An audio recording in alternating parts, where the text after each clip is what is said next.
Welcome, everyone. We're going to get started so we can stay on time for this conversation. My name is Nicole Petzold Hancock, and on behalf of the PPS PTO Council, I'd like to thank you all for tuning in today for our lunch and learn on our town's traffic safety infrastructure.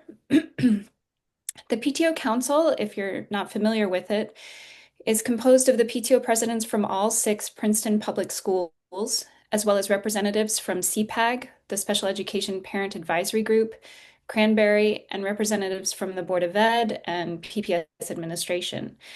We hear often about parents' concerns over traffic safety, especially where pedestrians and bikers are concerned.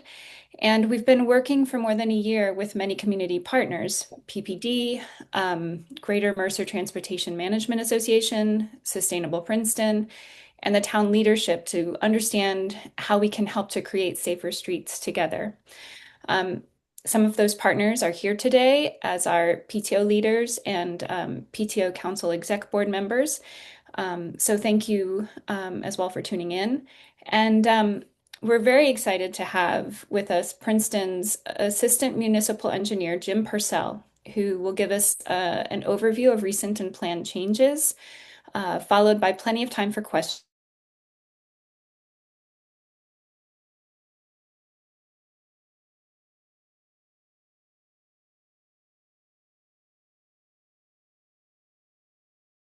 Public to take part in.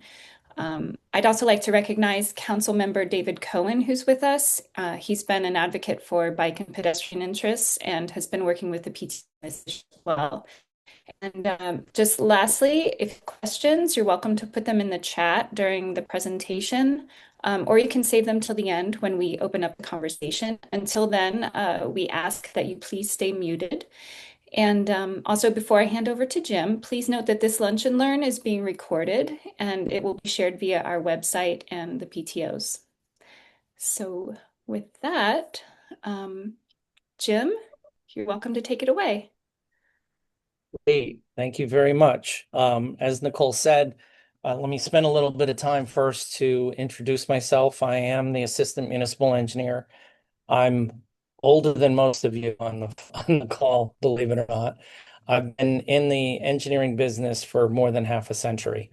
And part of what I'm going to talk about today includes a history of why we are where we are today in terms of our roadway infrastructure in particular, and why it is so difficult for us to maneuver the aircraft carrier that has been a century of uh, of probably what we should apologize for as engineers, constructing infrastructure that doesn't serve all of the public as well as it should. So I'm going to start with some history, a little history lesson. And the history lesson is that we in Princeton, in the state of New Jersey, in the United States, I once heard a story about how our interstate highway system was constructed. And the story goes back to the days of Native Americans, that a deer ran through the woods. A Native American chased that deer through the woods. The colonists came to the country, saw a path in the woods, and followed that path. That path became a mud road, was eventually paved with logs, and on and on and on until we are still chasing that deer through the woods. Um, the first century of road building focused on moving people and goods in motor vehicles. And that was the whole purpose. And it was to move them in the most efficient manner possible. I have on my wall in my office the 1925 map of the state of New Jersey. It reminds me every day that that was the focus over the last century. Um, the word progress is the first word in it. It's used to describe the purpose of issuing that map in 1925. That purpose was that there's an importance of well-built and maintained roads for, quote, the facilitation of travel.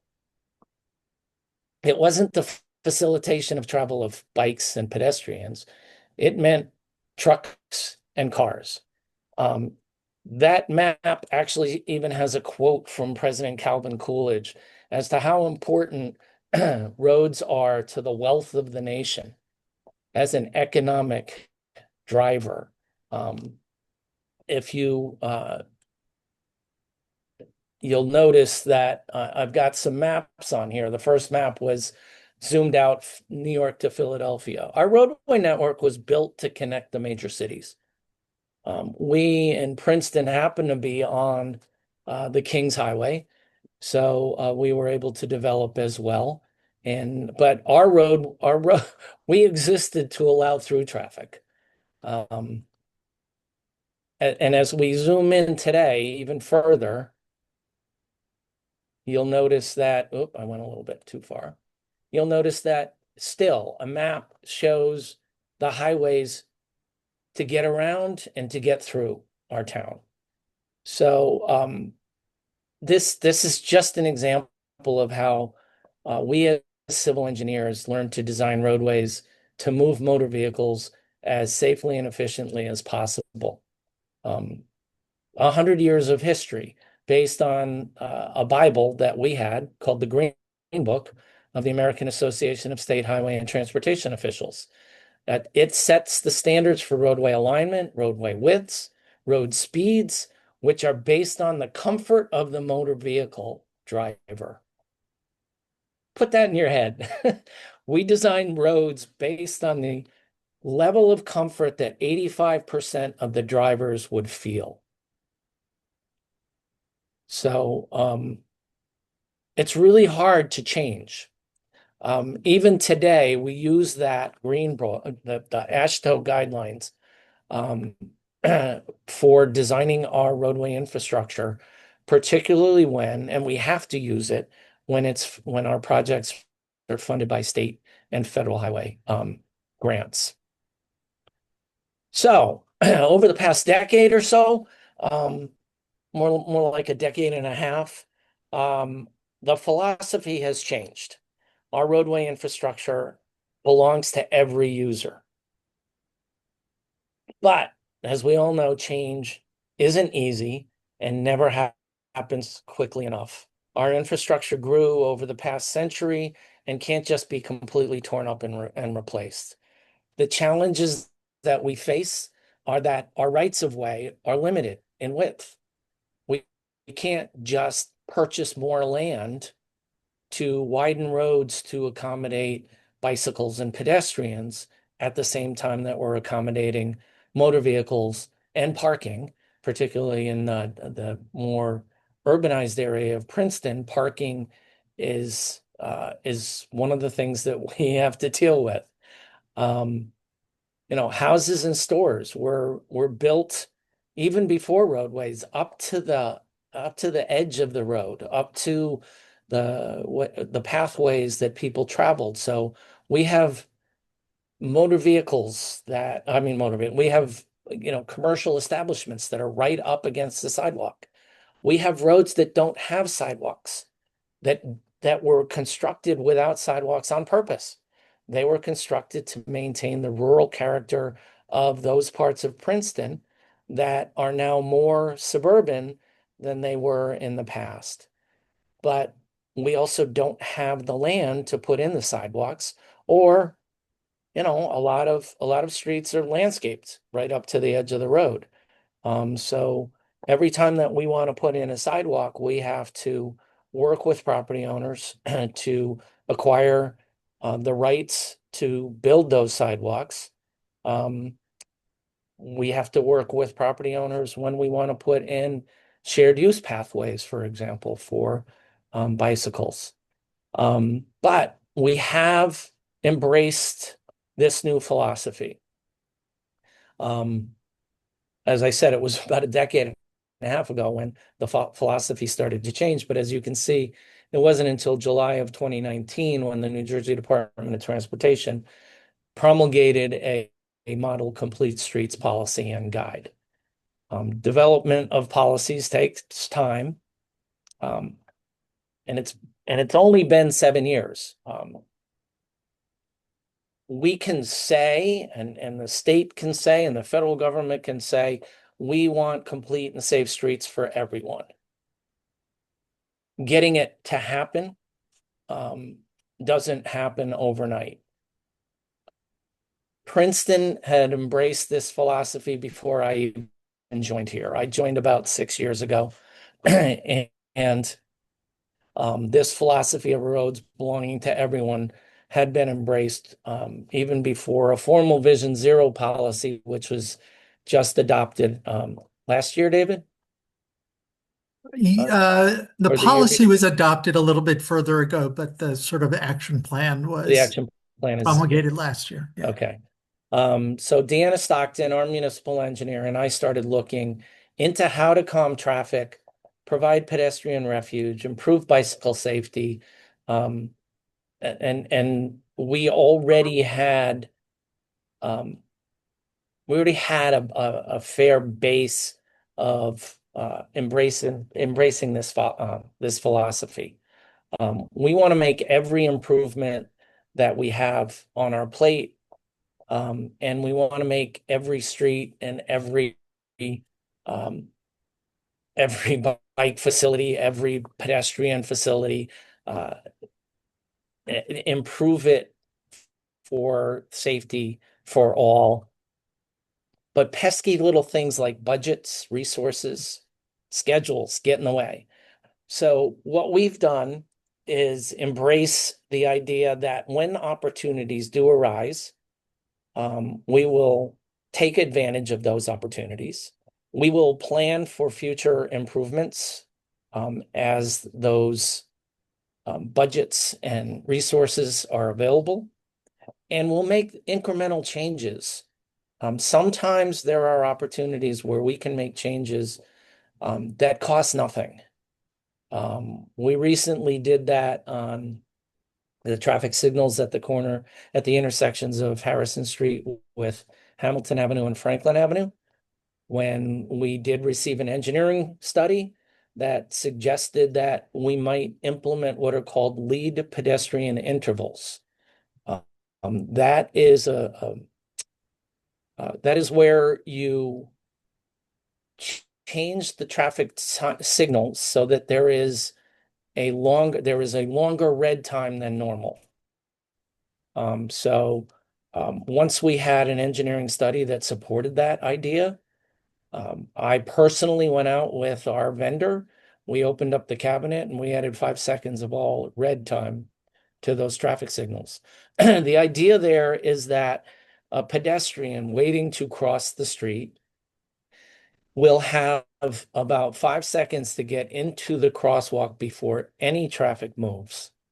And at that point, they're halfway across the road, and the signal can change to green for the direction in which the pedestrian is walking. And that motor vehicle driver now has the opportunity to see a person in the crosswalk instead of somebody stepping into the crosswalk as soon as the light turns green, and possibly in front of a turning vehicle. So, by the time I joined Princeton, like I said, a lot of groundwork had already been done to give us these opportunities. One of them was the 2017 Bike Mobility Plan. It had been adopted, and after that became a part of the Princeton Master Plan. The Vision Zero and Complete Streets, Vision Zero was already a policy. And as David just confirmed, we've just adopted an action plan or are working on a full action plan. Complete streets were already on our radar screen. We don't have a formal complete streets and green streets policy. It has evolved over the years. Instead of just complete streets for pedestrians, bicycles, and motor vehicles, it is also in incorporating green infrastructure policies so that we have stormwater management and enhanced streetscapes. So they were already on the radar screen. Council has already adopted those policies.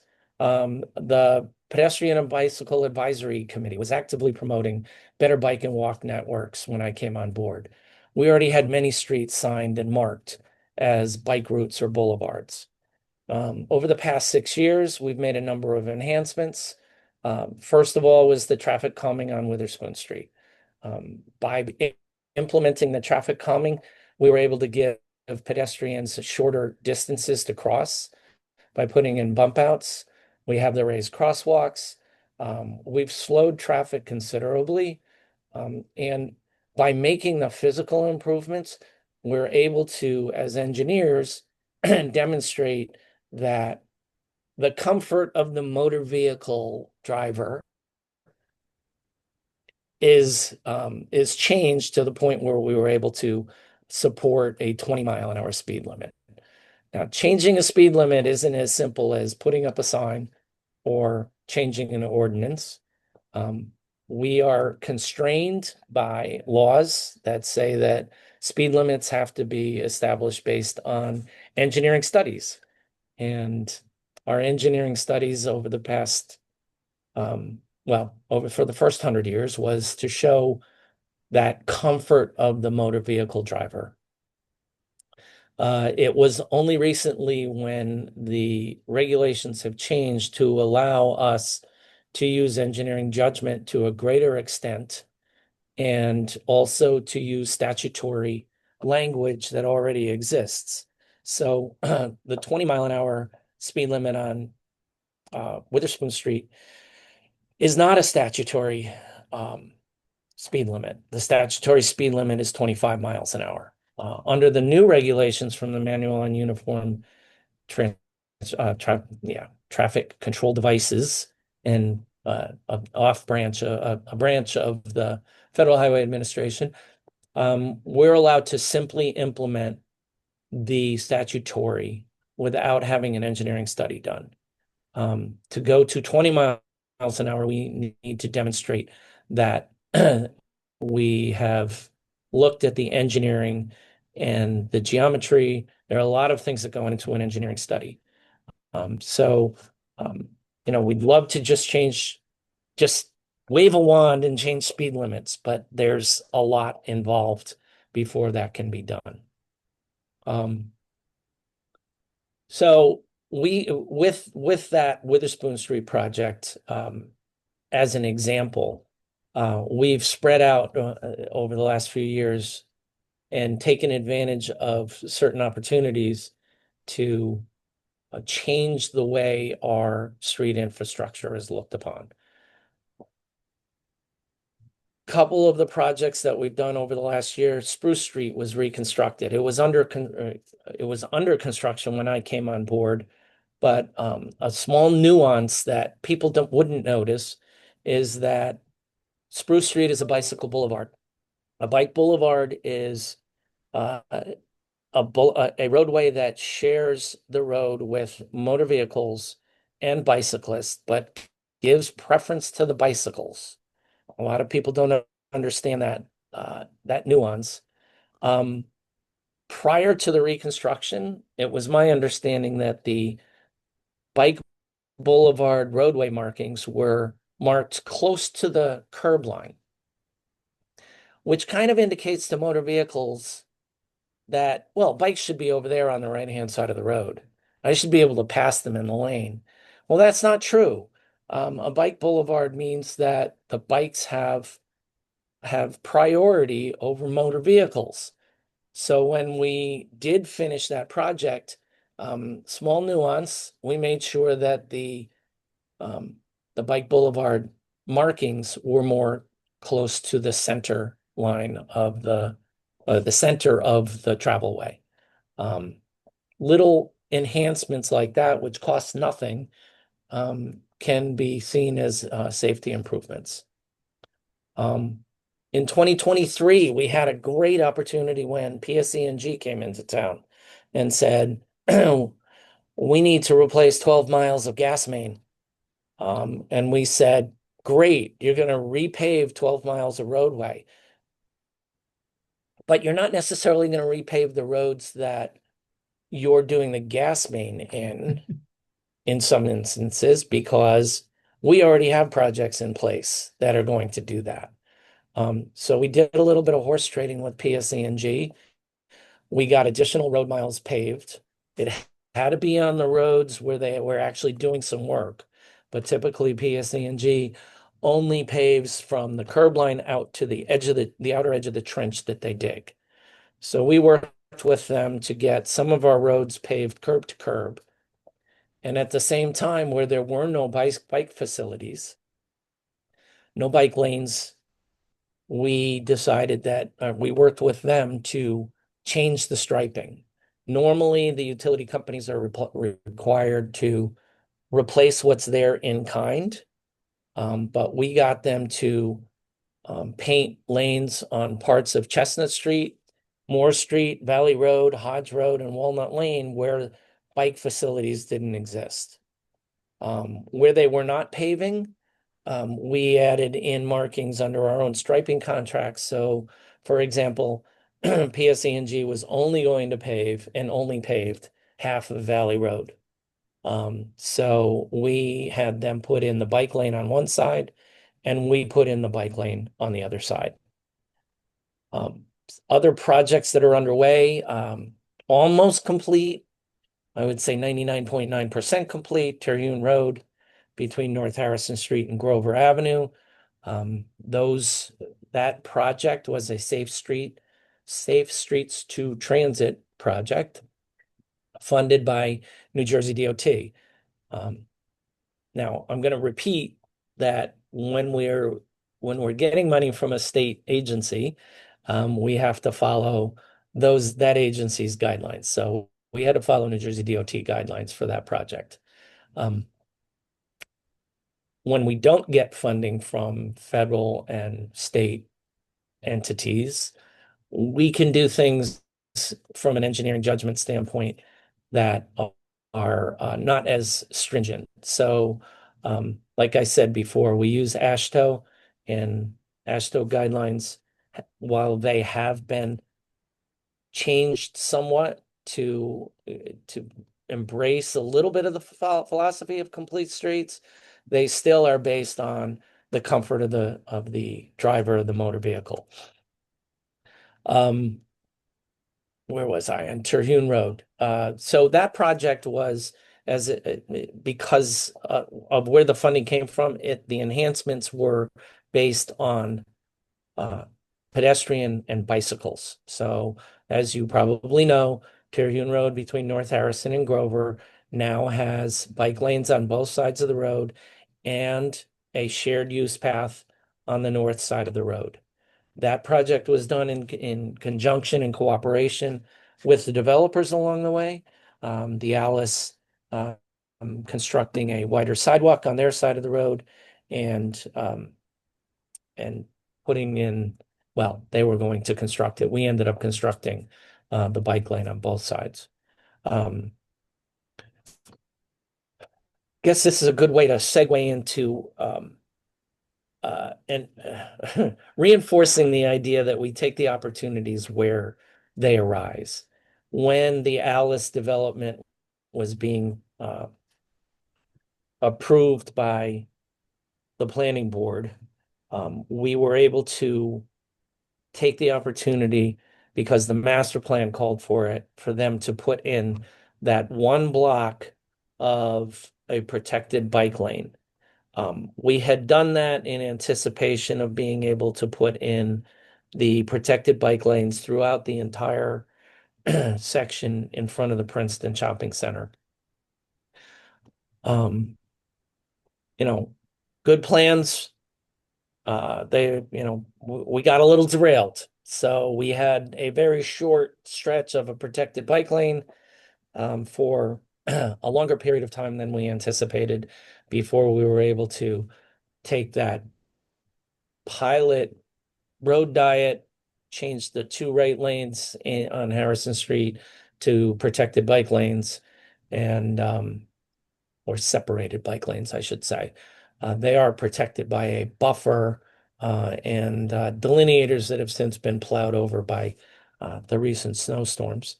But that also was a safety enhancement project for bicyclists that we put into place.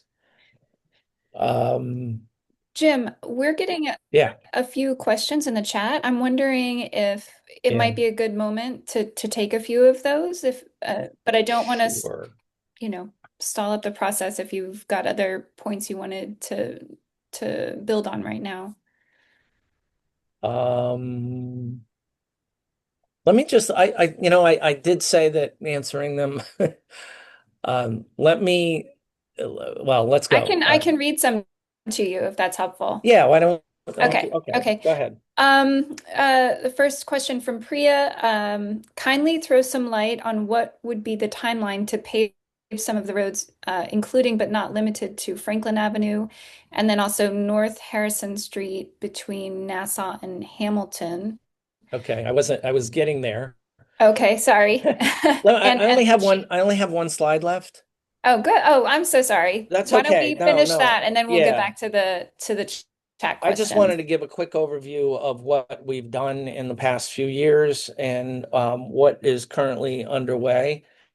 Um, as many of you probably know, we are putting the final touches um, on our shared use path on Cherry Valley Road, which extends the existing shared use path between Foulet and Crestview. Um, we're putting final touches on the Sherhune Road project. Next up are another part two of the Terhune Road Safe Streets to Transit projects, which will add and replace existing sidewalks between North Harrison Street and Mount Lucas Road. That is going out to bid sometime in the next couple of months, and we hope to be in construction before the end of the summer.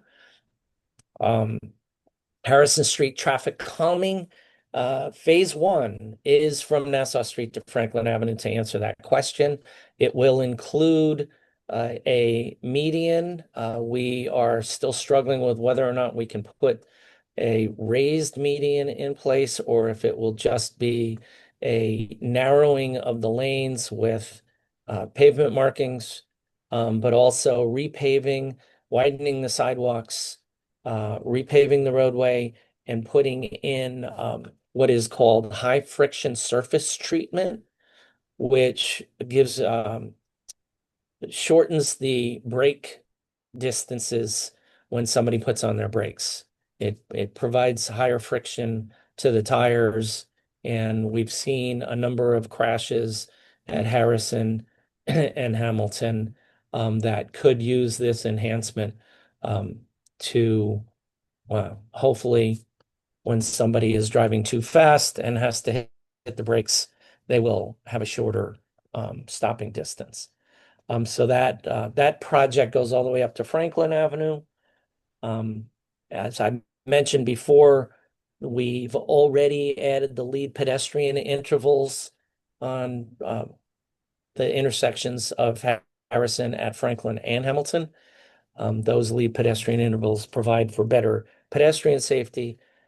The that enhancement, along with the road diet and the bike lanes at North Harrison Street, required us to add in no right turn on red. Again, had to go through an ordinance process to get that done. The next project that is in the hopper is one that we haven't even started design on, and that is enhancements to the North Harrison Street corridor, which may include roundabouts at Valley Road, Bond Drive, where we're looking at and Terhune Road, but we're looking at scaling back the scope of work because of the cost of that.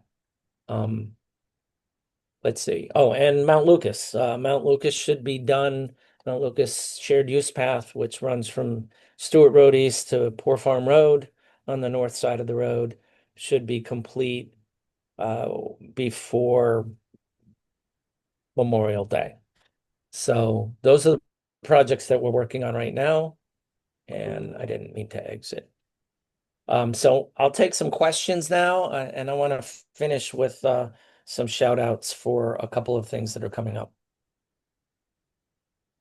That's great. Thank you. So I'm just going to go back down through the chat Sure. and we can start with those and then just open it up to further discussion and questions. Let's see. Go back New to York is Priya's. I'll go back to Priya's. Priya's Oh, real quick. yes. Franklin Avenue is scheduled for, or at least the part that is in such terrible shape, is scheduled for repaving this year. We just opened bids yesterday. New York currently I'll take it over, Nicole. New York Okay, currently thank you. transitioning to 15 mile per hour in school zones. Can we do that? Same for our schools. I suppose that is something that council might want to look at. Harrison Hamilton intersection, Harrison Franklin, lead pedestrian bill. Okay. Okay. Yeah. The all-way crossings are a huge help at many intersections. Can they be rolled out to more areas? We apply those kinds of things to yeah, when you say all-way pedestrian, that's the all pedestrian phases. We have them in two locations here in Princeton. They are at Van Deventer, Washington, and Nassau intersection, and they are also at the Witherspoon and Wiggins, Paul Robeson intersection. Those types of changes are typically only made where we have very heavy pedestrian volumes at all times. The lead pedestrian intervals, by the way, only operate, and so do the all way crossings, only happen when somebody actually pushes the pedestrian button. So many times we see people not bothering to push the buttons and then waiting for a crossing. One of the challenges with doing all pedestrian phases is a traffic analysis that indicates that motorists get frustrated and they will do things that we don't want them to do because of that frustration. Particularly, I see it at the Witherspoon, Wiggins, and Paul Robeson, where motorists will make illegal right turns on red, sometimes even when the pedestrian phase is in operation. So we balance the volumes of traffic, motor vehicle traffic, the volumes of pedestrians, and the limits of personal frustration when we start looking at making changes to traffic signals. The lead pedestrian intervals were simple, 5 seconds. Most of the time, a motorist doesn't even notice that they're sitting there for an extra 5 seconds. So the frustration level is reduced, and we can continue we can work that in. What is the cost and effort time-wise involved doing traffic study to reduce a speed limit? Well, it depends on the situation. We are looking at changing speed limits, for example, downtown. Let's say that we're looking at that, which we are.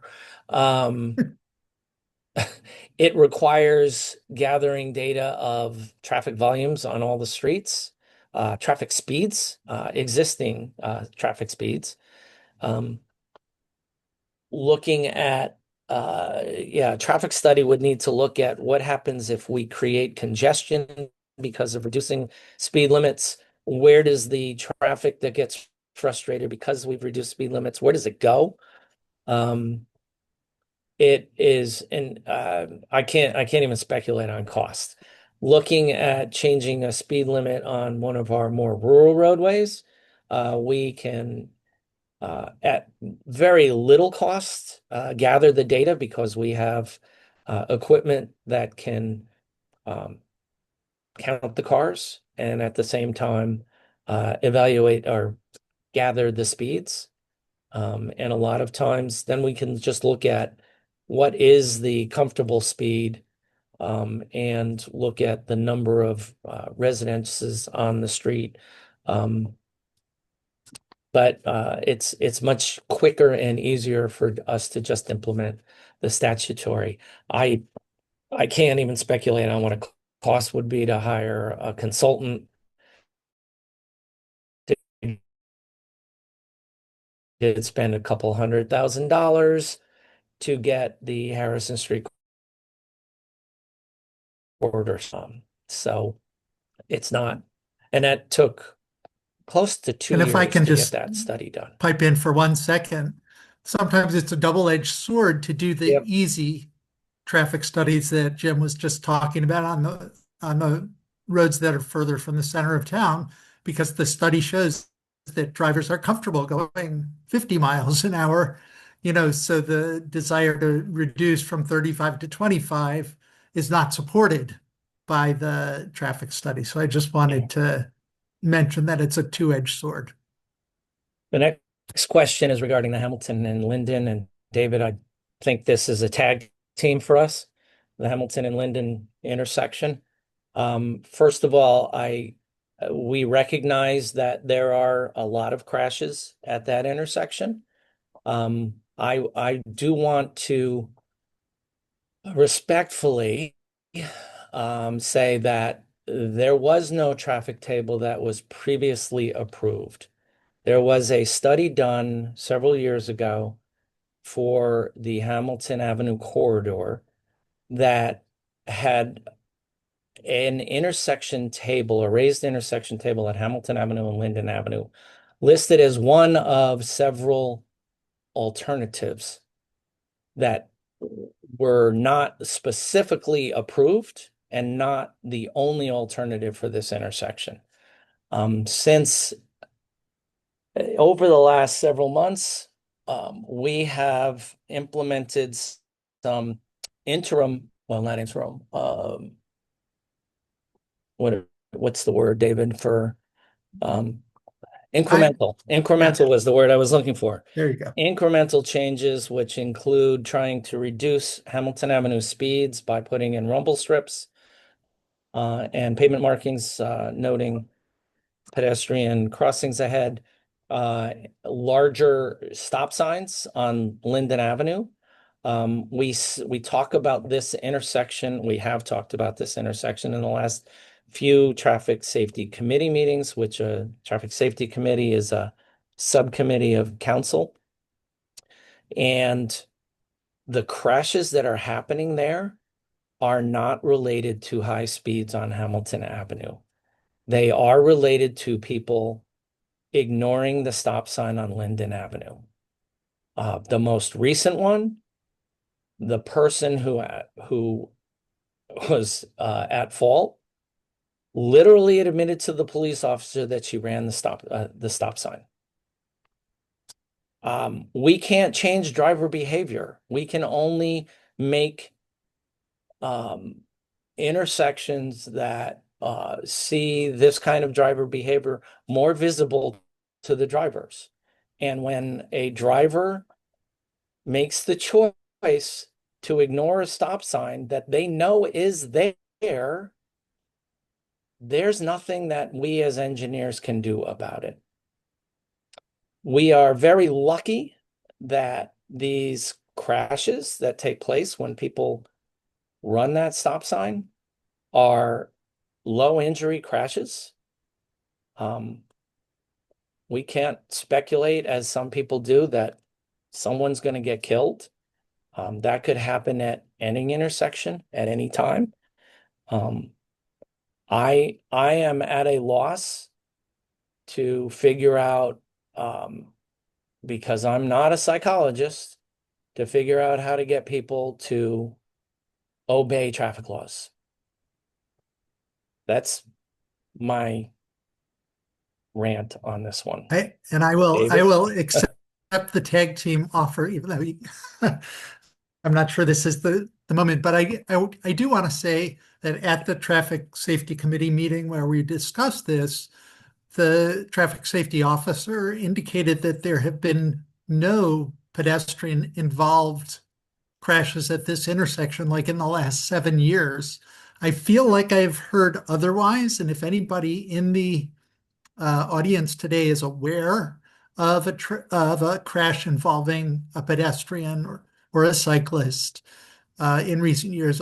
I would like to hear about it. That's, our data is not perfect, but part of the Vision Zero approach is to prioritize locations where data actually shows um, dangerous crashes, with deaths and serious injuries, prioritize those locations. And so if one is following the Vision Zero rubric, this location, because as Jim said, it's all been low injury crashes, does not rise to the level that some of our other streets do in terms of being top priority for improvements.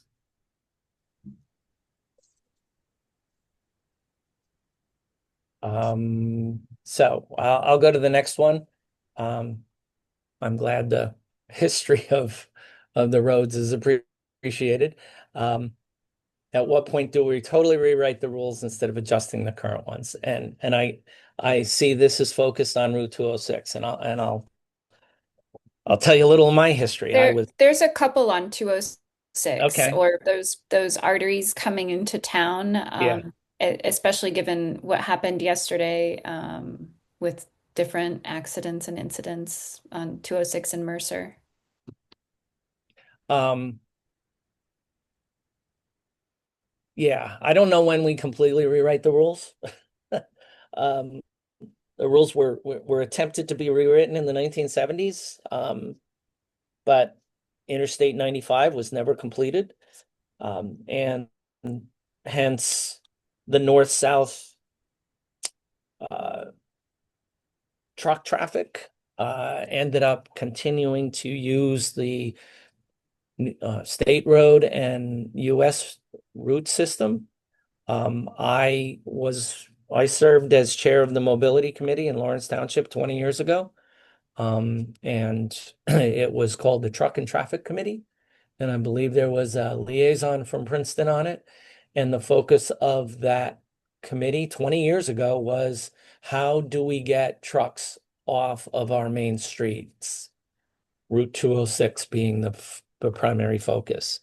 My advice back then, which is still my advice now, is that large truck drivers look for the most efficient and convenient route possible.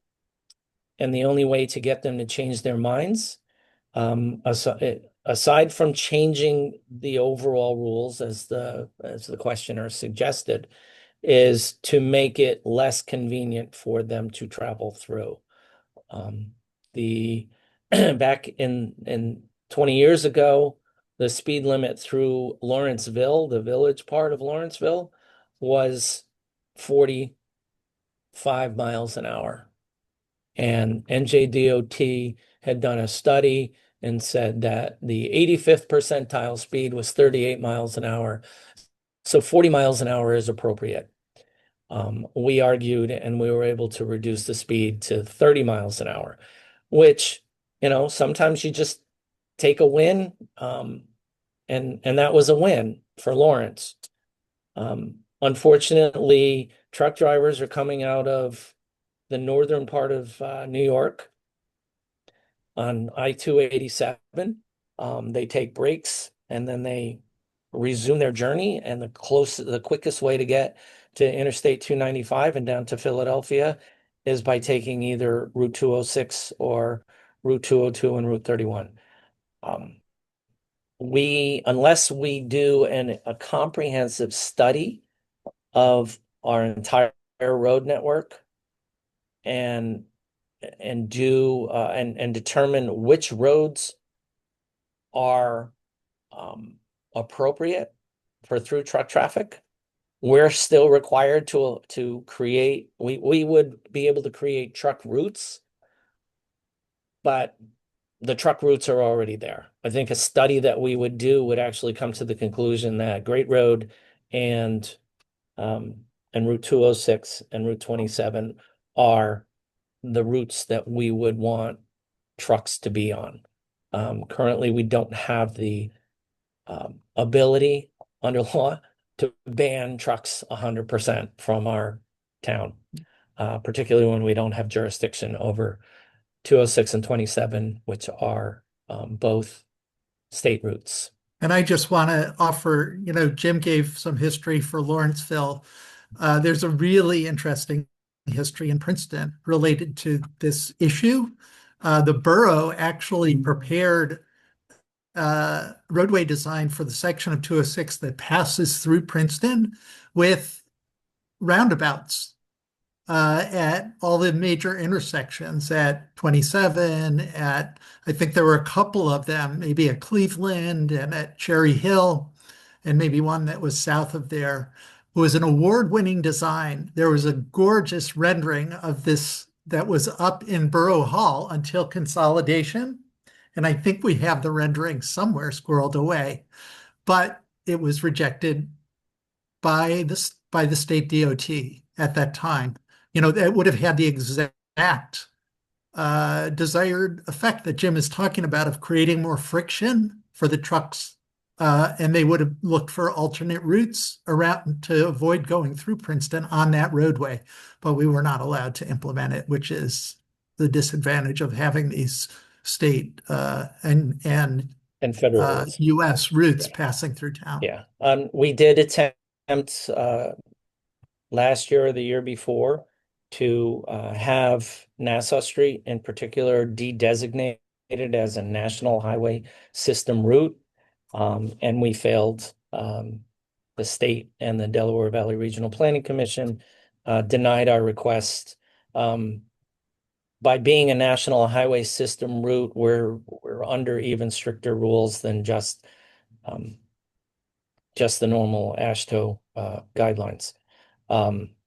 For example, if we were to put in a rate or want to put in traffic calming on Nassau Street, we need Federal Highway Administration approval for it. So there's a lot of that involved in our decision-making process as to how we go forward on projects and allocate resources. I do want to answer that question about when 206 was shut down the other day and trucks were on Mercer Road. I don't know what the police may have done, but Mercer Road is a 4-ton restricted roadway. Trucks are not supposed to be on Mercer Road. Maybe under the unusual circumstances of the emergency on Monday, trucks were being diverted that way. It took me about a year to get NJDOT to put a sign on I-295 that said Mercer Road is 4-ton weight restricted. And police do have the authority to issue tickets if a truck is over 4 tons using that roadway. The next question was about Rosedale Road, and I did not mention that. Rosedale Road Safe Routes to School project, which will provide enhanced shared use pathways, mostly on the north side of the road for Johnson Park Elementary School. That project is under a federal grant that was awarded in 2018. Has finally entered final design. There will be a public information center sometime early in May.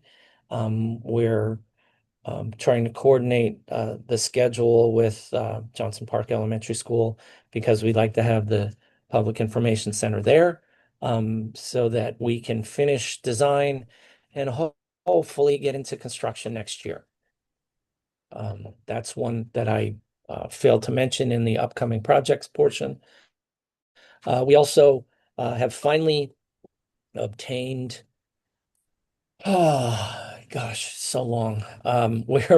We are planning to put in rectangular rapid flashing beacons on US Route 206 at Mansgrove Road and at Herrontown Road and enhance those pedestrian crossings. We finally obtained yesterday an easement agreement that was necessary before construction could start on those at Mansgrove Road, and we need a right of entry from a property owner on Herrontown Road in order for us to move forward with that project. We're hoping again that finally breaks the ice dam that we've faced. We've been working on this for over 2 years. And we're trying to get NJDOT to finally issue us the permits to make those improvements. It's back in the hands of New Jersey DOT as we speak. Related to that, Jim, there's a question about adding flashing signs to pedestrian crossings on Nassau. There's a few questions related to that, but particularly that crossing by Thomas Sweet, where there was an incident recently. Well, the Nassau Street is under the jurisdiction of NJDOT. Because Nassau Street is a highly traveled pedestrian network, the warrants for actually putting in rapid rectangular flashing beacons, or rectangular rapid flashing beacons, RRFBs, just don't exist. The pedestrian crossing signs, enhanced flashing beacons or hawks or any of those are intended to be installed where pedestrians are unexpected. And frankly, on Nassau Street, every motorist should expect pedestrians. And we can debate this over and over again, but pedestrian crossings on Nassau Street are all over the place. And motorists need to pay attention. The problem with putting in RRFBs everywhere is that eventually, or even pedestrian crossing signs, the more pedestrian crossing signs you put in, the more motorists are apt to just ignore them. They get overwhelmed with signage, and signals. It just introduces more distraction. So, I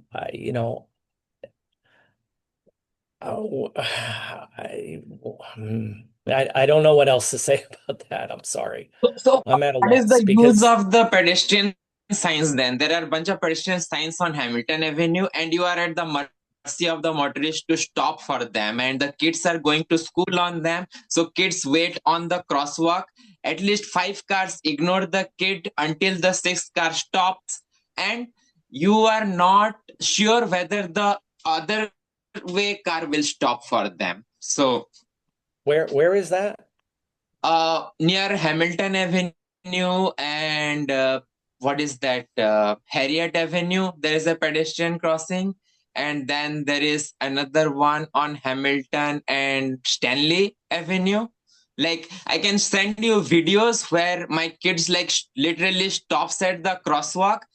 5 cars ignore her, and then the 6th car or the 10th car stop, and the cars from the other direction, they don't stop.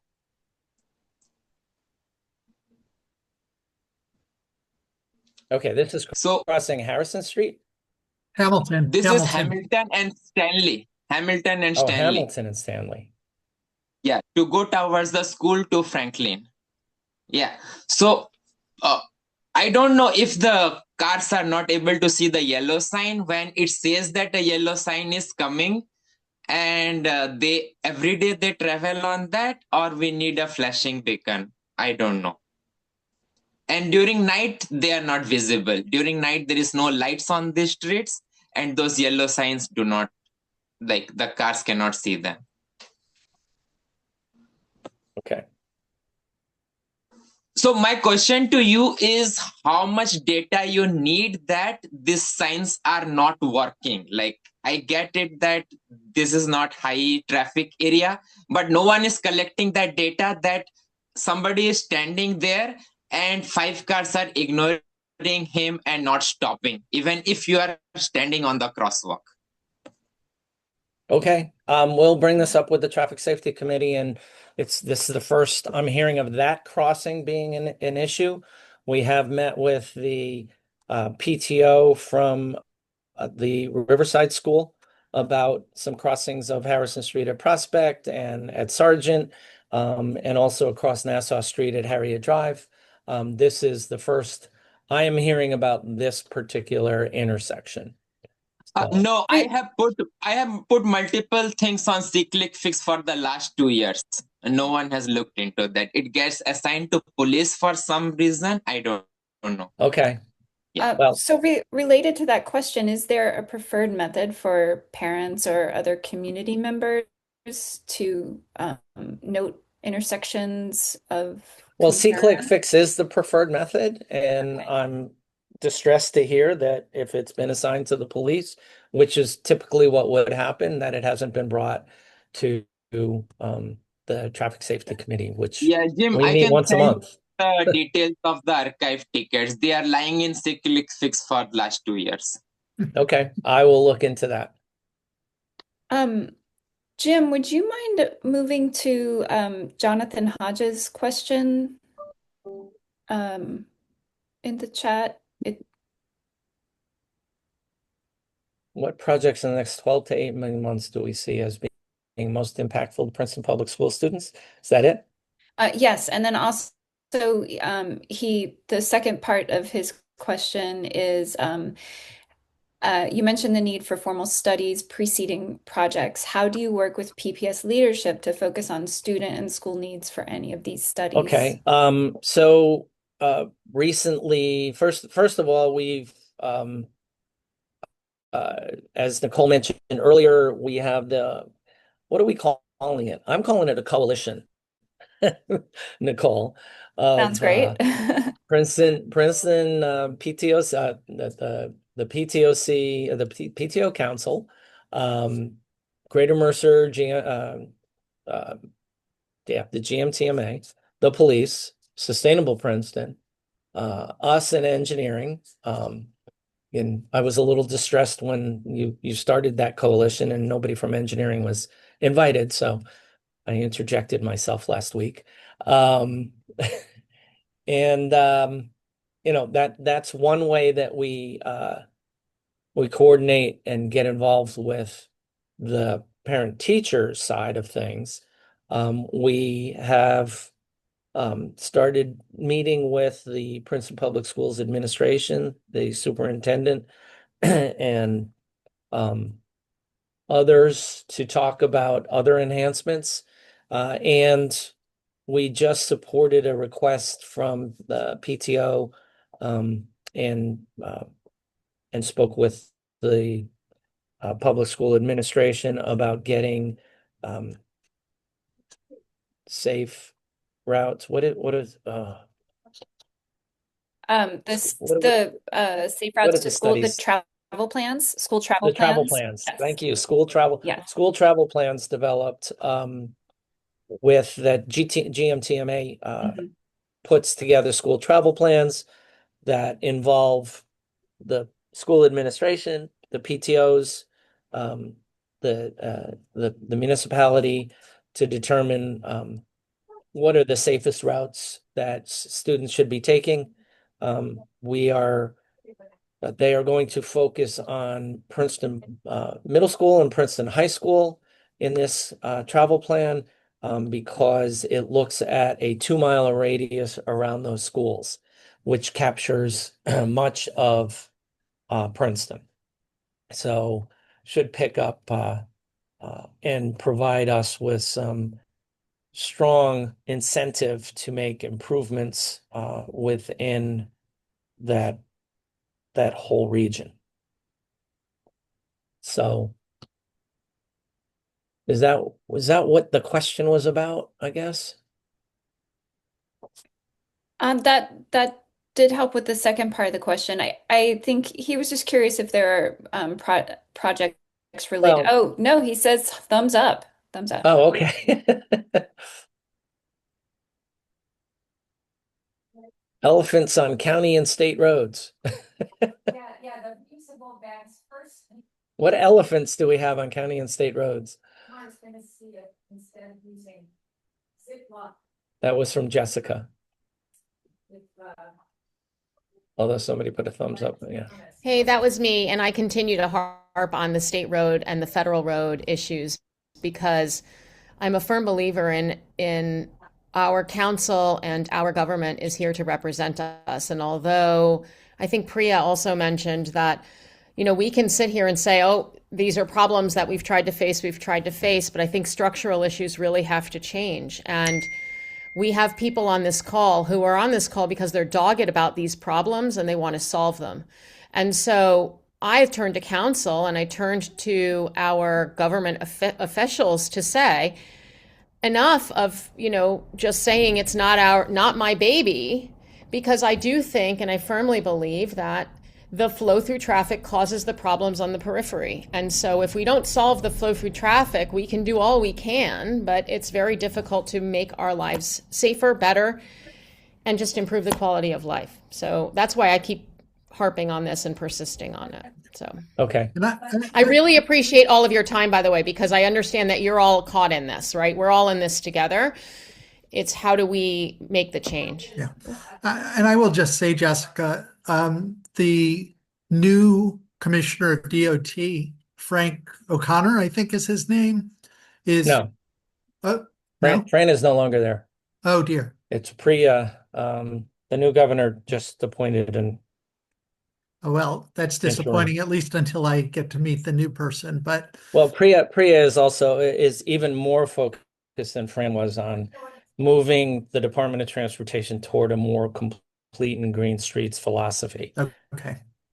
Yeah. So, there was a Vision Zero, actually, they call it something else at the state level, Project Zero or something like that. But there's a task force that has been created, and I have some optimism that there will be some real changes at the state level that will really facilitate us making the kinds of changes that we want to make in Princeton because of that. And watching for, public meetings of that commission that's working on this, watching for opportunities for public input will be good ways to help move that along. And I noticed several of the questions are about some projects that I didn't mention. One of them is the Nassau Streetscape project, which is intended to provide for traffic calming on Nassau Street from all the way from Chambers to Moore Street. A couple of those improvements were supposed to be raised crosswalks, one at the at North Tulane, South Tulane, and another one at the Thomas Sweets crosswalk. Unfortunately, NJDOT informed us that Federal Highway Administration has jurisdiction and that any traffic calming that we wanted to do had to get Federal Highway Administration approval. We've removed those raised crosswalks from the project, but we are continuing to move forward with bump outs, curb extensions, shorter crossings, and enhancing the sidewalk experience. The project got delayed because NJDOT's comments trickled in over 6 months last year, and to the point where we did not want to be in construction during the 250th anniversary of the birth of our nation. So we're hoping to do those improvements and enhancements next year. What was another project that somebody mentioned?